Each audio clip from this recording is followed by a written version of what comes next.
The galaxy had long believed it understood humanity. For centuries, humans were relegated to the edges of the interstellar map, a curious species with reckless courage, stubborn independence, and a knack for surviving where others perished. To the Galactic Council, humans were a footnote, an anomaly, dangerous only when underestimated, which more often than not, they were. For decades, humans had vanished from the wider galaxy. Colonies lost to war, natural catastrophes, and mysterious cosmic events had been written off as failures of a species too fragile to thrive among the stars. The Council, relieved by the disappearance of what they saw as an unpredictable element, moved on, confident in the supremacy of their carefully structured empires. But humanity never truly disappeared.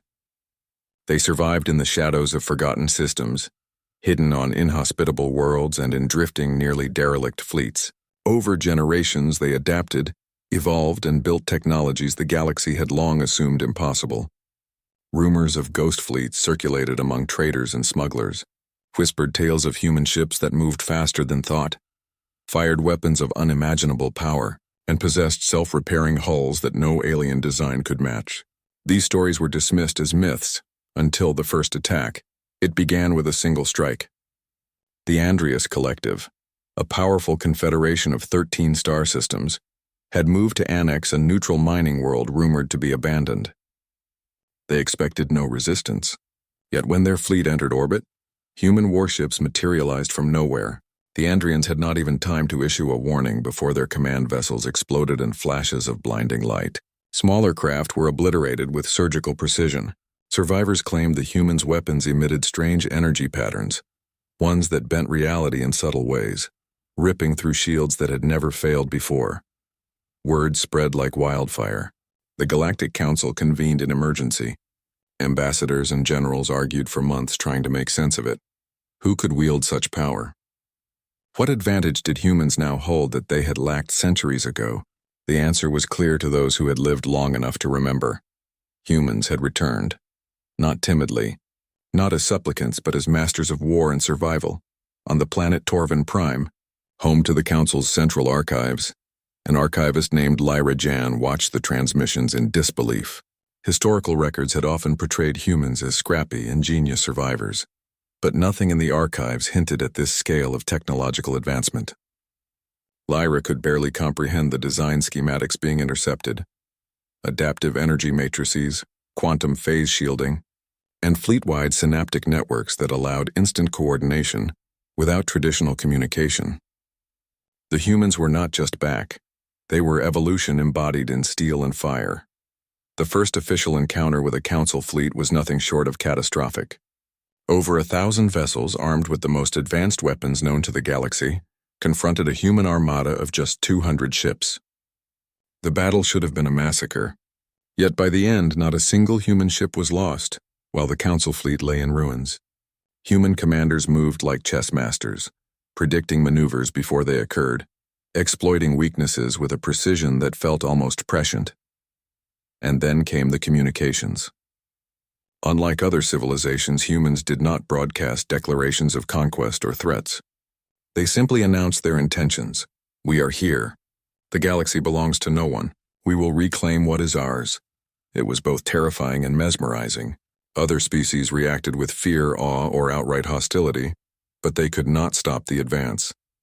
Every attempt to contain humanity failed. Every blockade was circumvented, every ambush anticipated. Meanwhile, human colonies long thought lost began to emerge from hiding. Worlds in the Orion Expanse, the Shattered Belt, and beyond sent signals to the core systems. Each transmission carried the unmistakable stamp of human ingenuity.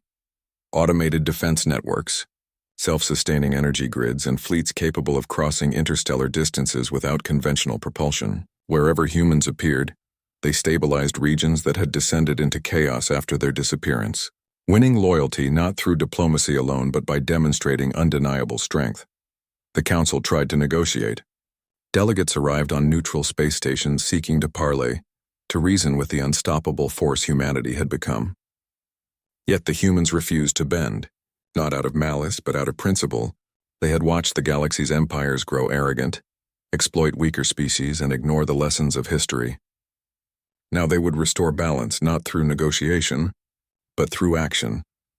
For the first time in known history, other civilizations began to unify not against each other, but in shared recognition of humanity's return. Alliances formed in desperation, fleets combined, entire industries reoriented to develop countermeasures.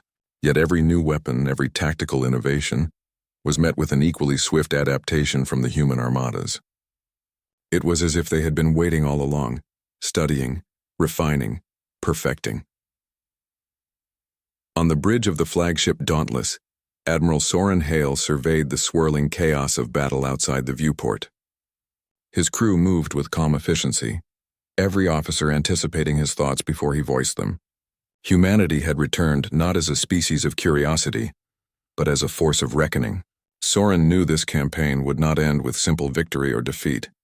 It would redefine the rules of existence itself.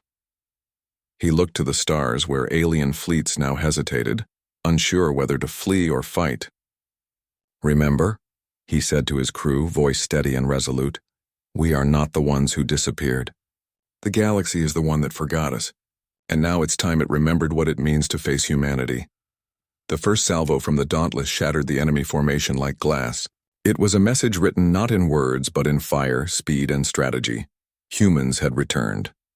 And nothing, no empire, no alliance, no army would be able to stop them. From the deepest reaches of space to the most crowded core worlds, the legend of humanity's return spread.